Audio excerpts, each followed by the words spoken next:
Bismillahirrahmanirrahim. Assalamualaikum warahmatullahi wabarakatuh. Kembali lagi bersama saya, Revi Ridwan Ahmad. Kali ini saya akan mempresentasikan atau membahas tentang hoax detector building critical awareness. Jadi seputar tentang hoax, berita palsu, dan juga kesadaran kritis. Bagaimana cara membangun kesadaran kritis. Pertama, pendahuluan. Di sini ada tentang apa itu hoax. Hoax adalah berita atau informasi yang telah disajikan, tapi bisa menipu. Menipu netizen, menipu masyarakat, dan seterusnya. Biasanya hoax dibuat untuk menyesatkan orang lain dengan tujuan tertentu. Baik itu untuk keuntungan individu ataupun untuk menyebarkan kebingungan di masyarakat. Tapi tidak hanya keuntungan individu, di sini juga bisa untuk keuntungan pihak lain yang diuntungkan, bukan cuma dari segi individu. Bagaimanakah sejarah perkembangannya? Jadi hoax itu sebenarnya sudah ada sejak lama, tapi dengan kemajuan teknologi saat ini, maka hoax itu makin cepat penyebarannya, lebih cepat, lebih luas karena adanya platform sosial media. Dan kita sudah tahu lah, sekarang sosial media sudah banyak digunakan oleh masyarakat. Dan juga sosial media ada banyak juga jenis-jenisnya. Misalnya ada Instagram, Facebook, dan sebagainya. Sejarah hoax menunjukkan bahwa perubahan cara orang berkomunikasi dan juga adanya dampak terhadap masyarakat. Jadi sepanjang sejarahnya hoax, dari rentetan sejarah hoax, ternyata di sini menunjukkan cara orang berkomunikasi itu ada pergeseran, ada perubahan. Dan juga impact-nya terhadap masyarakat itu juga macam-macam. Dan juga mulai bergeser.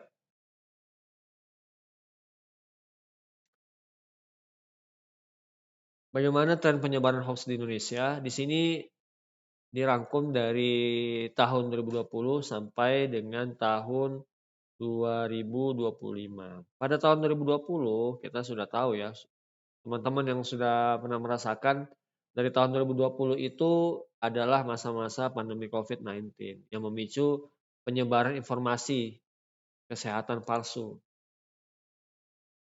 Dominan ke bidang kesehatan, misalnya tentang vaksin, tentang obat-obatan, kemudian tentang regulasi pemerintah seputar kesehatan, bagaimana aturan-aturan di bandara, di tempat umum, di pelabuhan, bagaimana harga vaksin, bagaimana penggunaan vaksin tersebut, apakah syaratnya bagaimana di bandara, vaksin apa yang boleh digunakan, bagaimana syarat untuk terbang, syarat untuk keluar kota, dan seterusnya. Selanjutnya pada tahun 2021 mulai muncul hoax-hoax atau informasi-informasi palsu seputar politik, karena ini adalah masa-masa menjelang pemilihan umum. Maka disebarkanlah setelah informasi kesehatan di tahun sebelumnya. Nah, pada tahun 2021 mulailah isu-isunya ini, informasinya digeser ke politik. Jadi antara kubu satu dan kubu yang lain ya mulai gencar, para buzzernya mulai gencar juga membuat konten-konten yang bisa menipu para masyarakat atau memanipulasi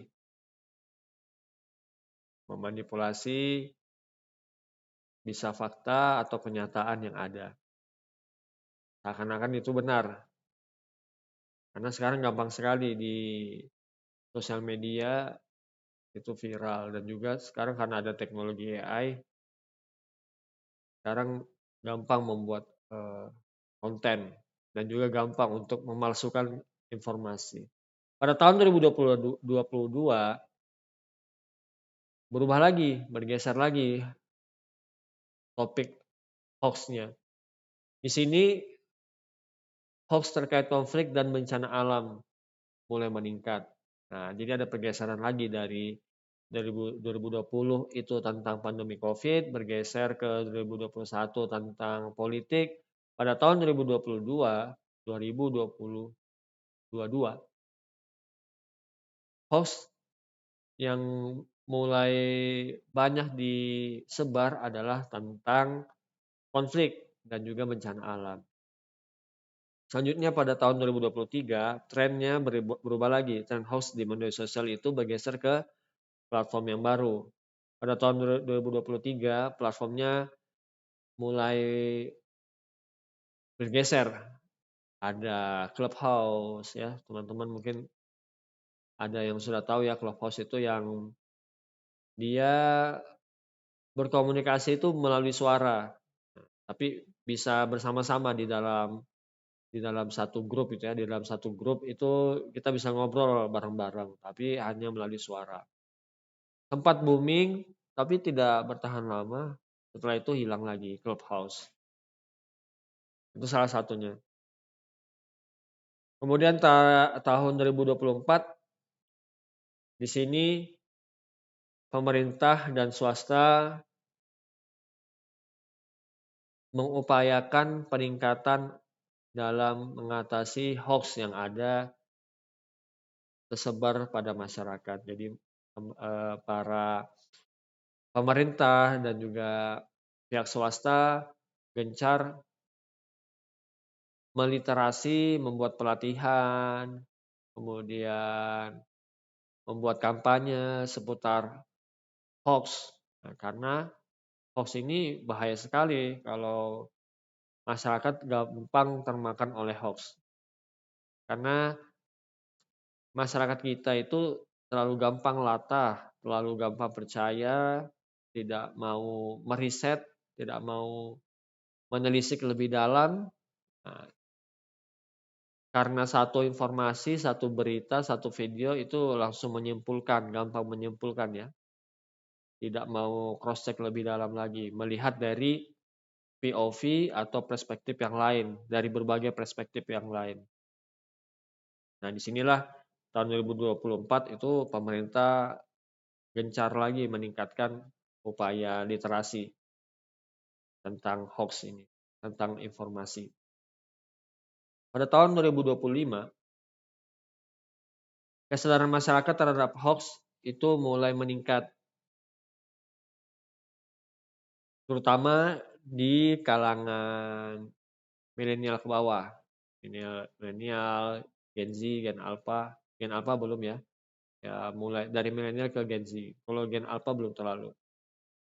Jadi lebih mereka awareness-nya itu sudah mulai meningkat.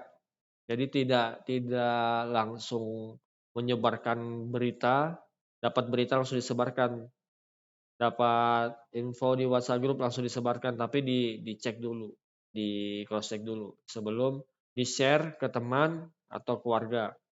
Nah, pada tahun 2025 terjadilah peningkatan awareness pada masyarakat terhadap hoax yang menyebar saat ini.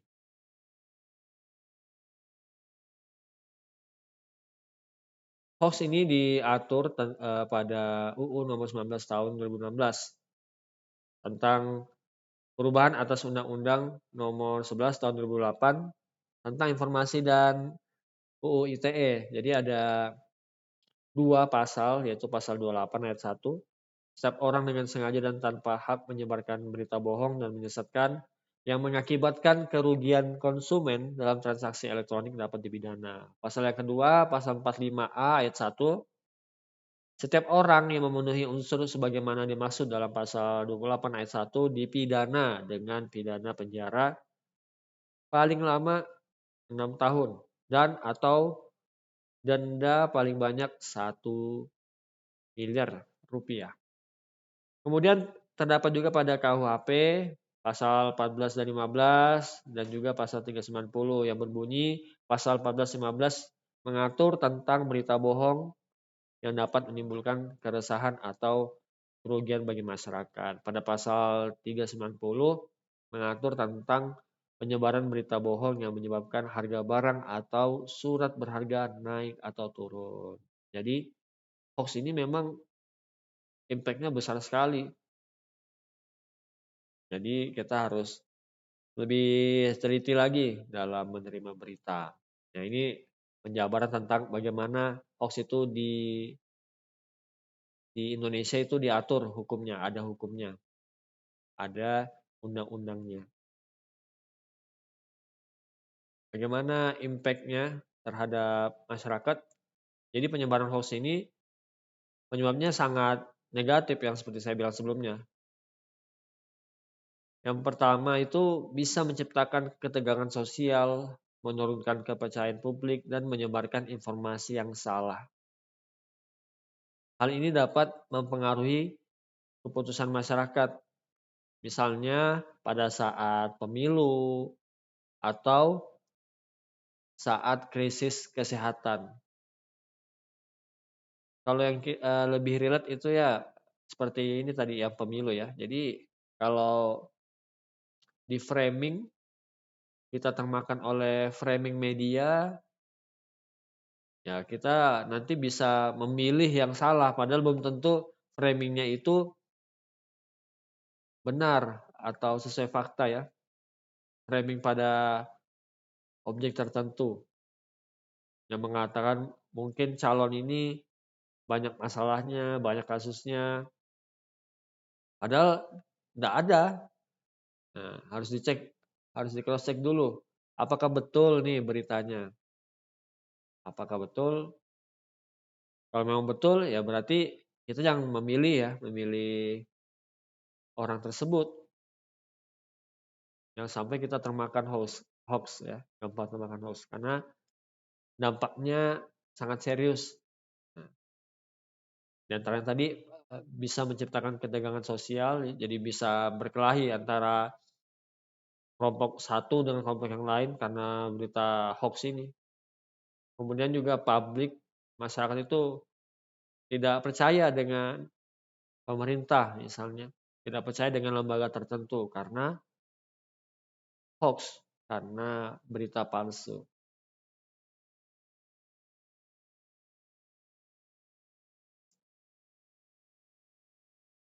Membangun critical awareness atau kesadaran kritis.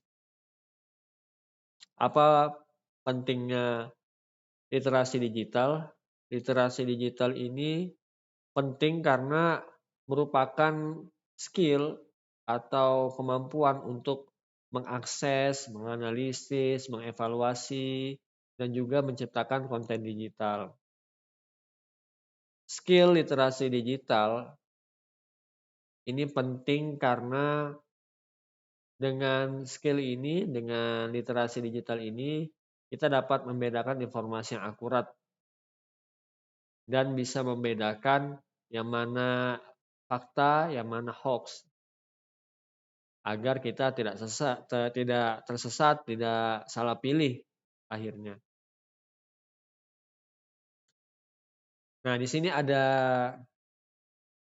study case, studi kasus. Ini hoax atau fakta.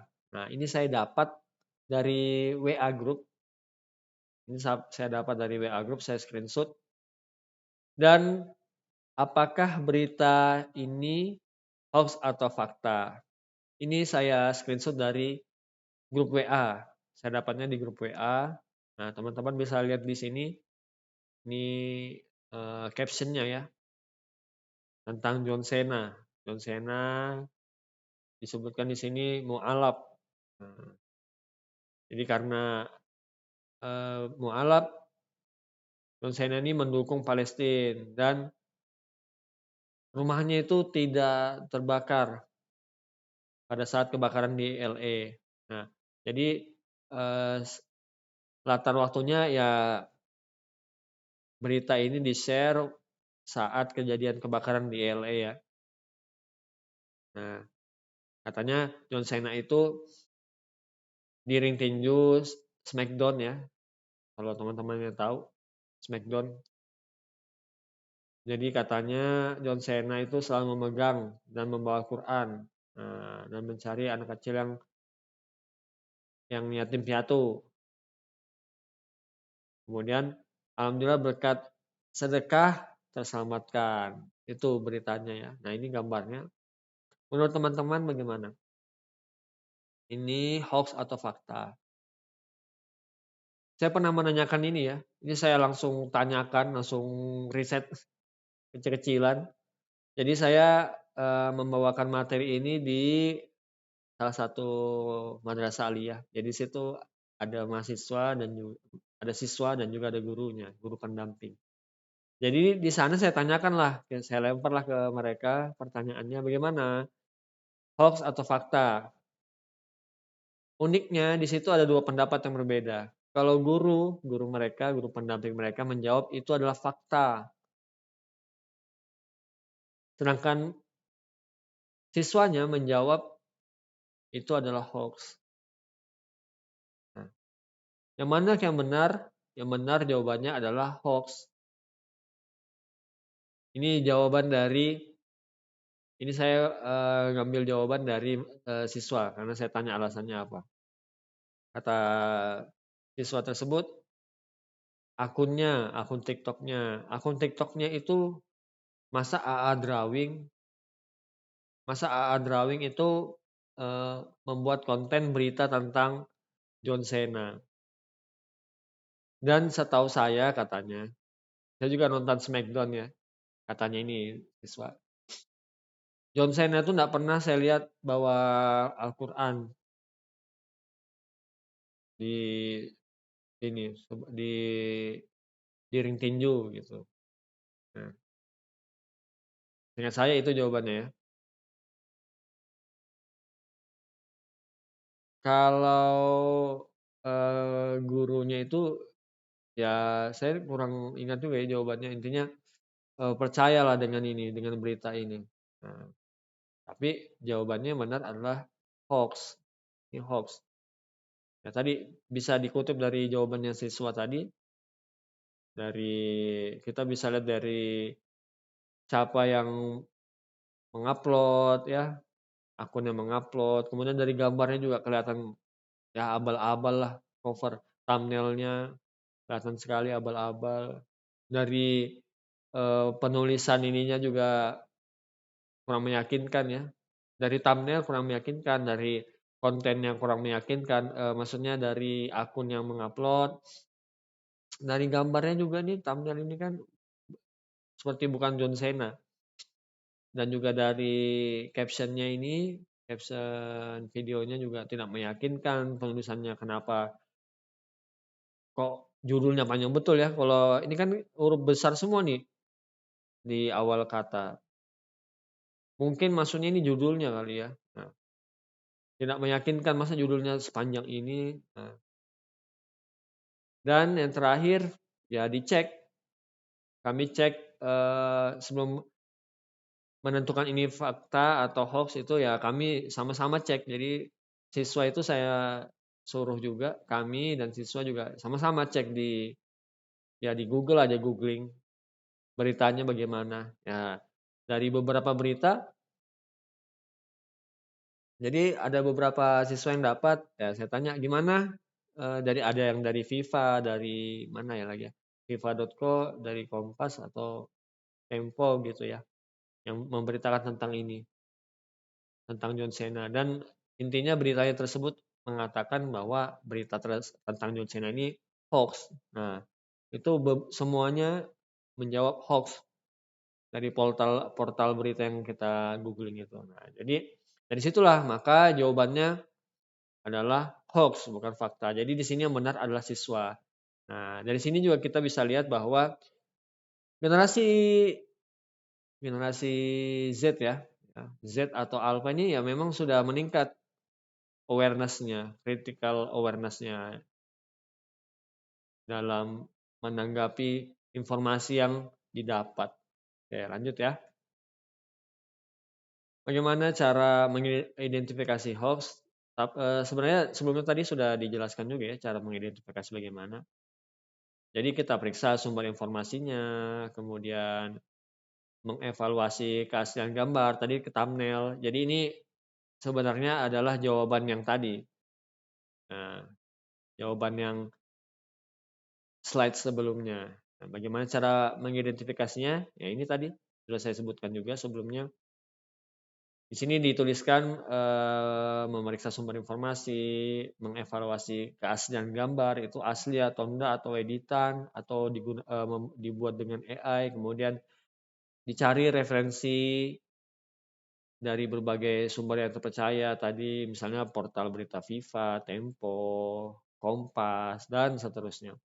Dan bisa juga menggunakan alat pengecekan fakta atau namanya anti hoax tools. Nah, ini juga bisa digunakan. Strategi critical thinking. Jadi berpikir kritis ini melibatkan kemampuan untuk mempertanyakan asumsi, kemudian mengidentifikasi bias, dan mengevaluasi argumen dengan logika yang kita punya. Apabila sering mengasah, sering mencoba, sering memperhatikan, maka insya Allah dapat meningkatkan kemampuan kita dalam memproses informasi dan membuat keputusan yang tepat.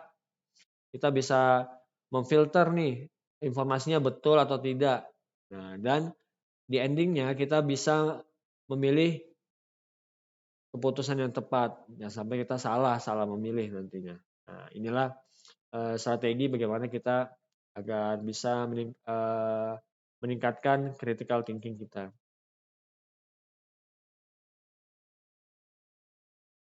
Teknologi dan sosial media.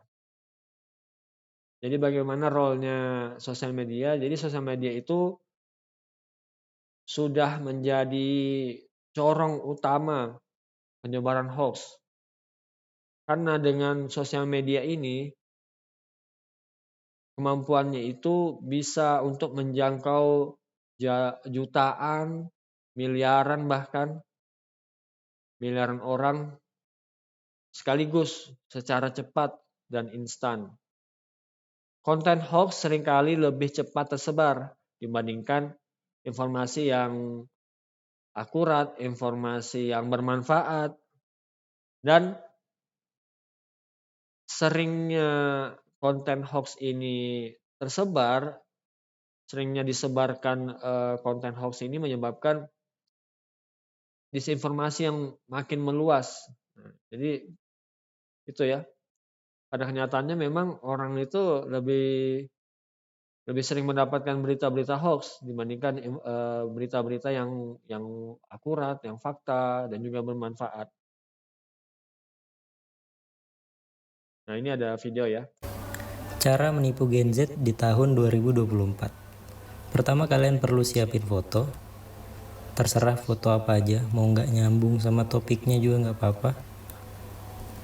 Setelah itu, kalian tambahin kotak di bawahnya. Terus kalian tambahin informasi apa aja terserah.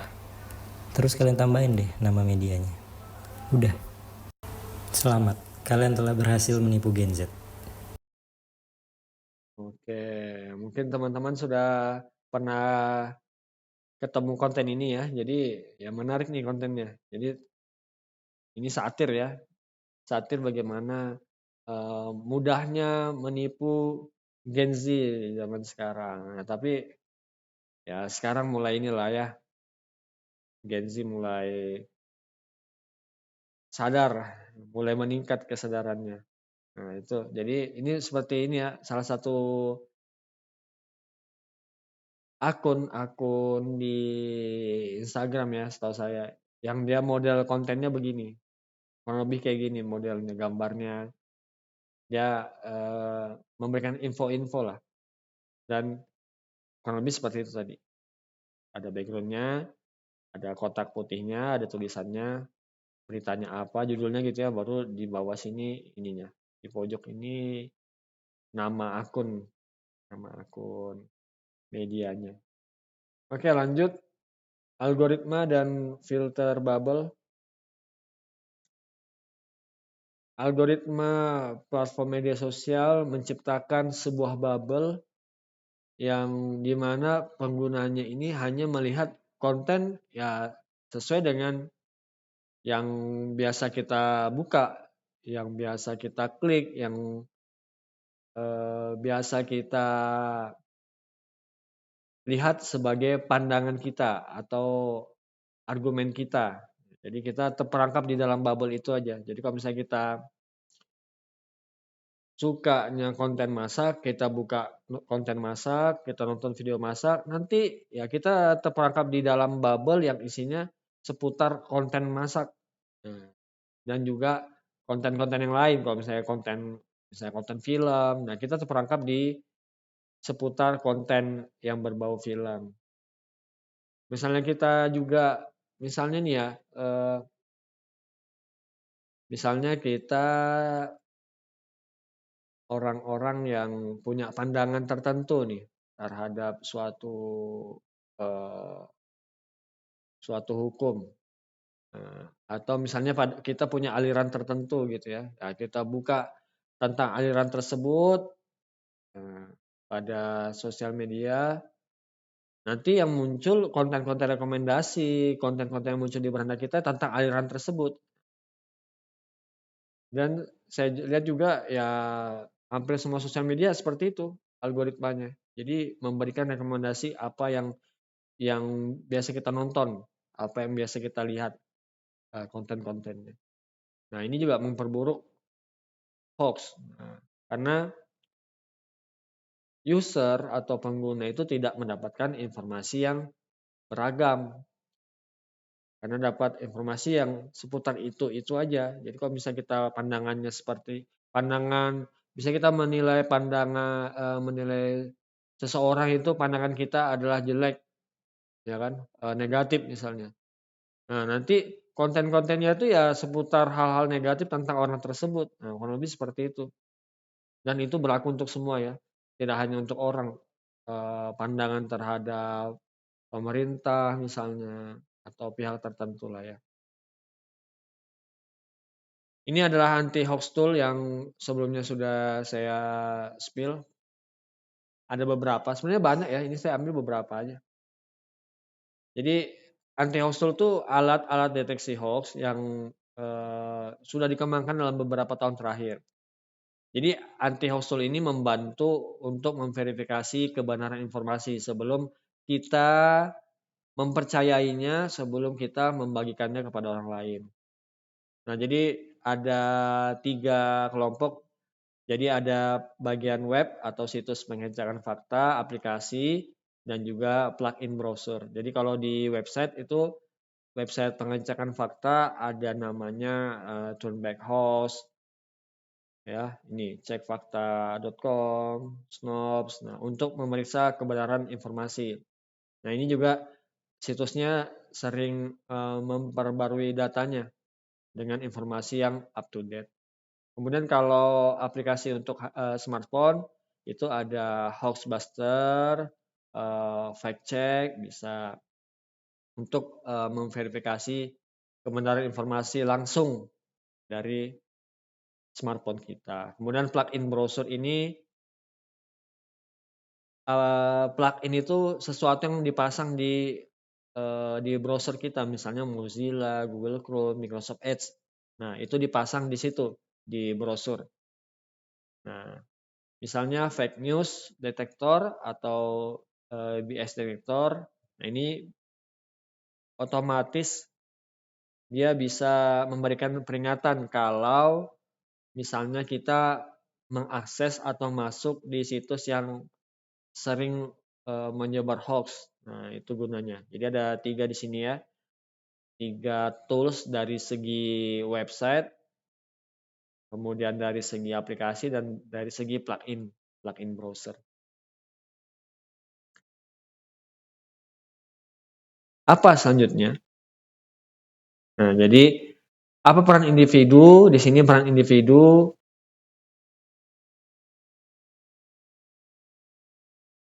Oke, what's next?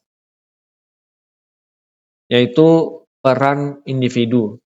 Nah, setiap individu ini memiliki tanggung jawab. Jadi perannya ini adalah kita sebagai individu itu punya tanggung jawab untuk memverifikasi informasi sebelum kita membagikannya. Jadi kita dicek dulu, ini yakin nih benar atau enggak sebelum kita share ke orang lain.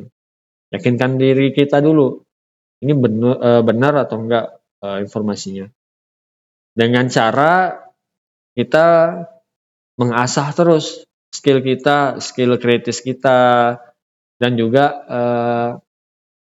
individu ini, kita sebagai individu bisa mencegah penyebaran hoax di lingkungan masyarakat ataupun di lingkungan sekitar kita. Nah, caranya tadi dengan mengasah terus kemampuan kritis kita. Nah, kalau kita sudah kritis kita ya tingkat kritis kita ini sudah bagus, insya Allah kita bisa memverifikasi informasi ini sebelum dibagikan ke orang lain. Pemerintah dan komunitas itu harus kolaborasi, nah, supaya bisa memberikan literasi kepada publik atau masyarakat. Jadi di sini perlunya memang kolaborasi antara pemerintah dan komunitas. Jadi kerjasama untuk mendidik masyarakat, mendidik publik dengan membuat program edukasi, program edukasi seputar literasi digital. Dan di sini melibatkan komunitas supaya terjadi kolaborasi atau sinergi.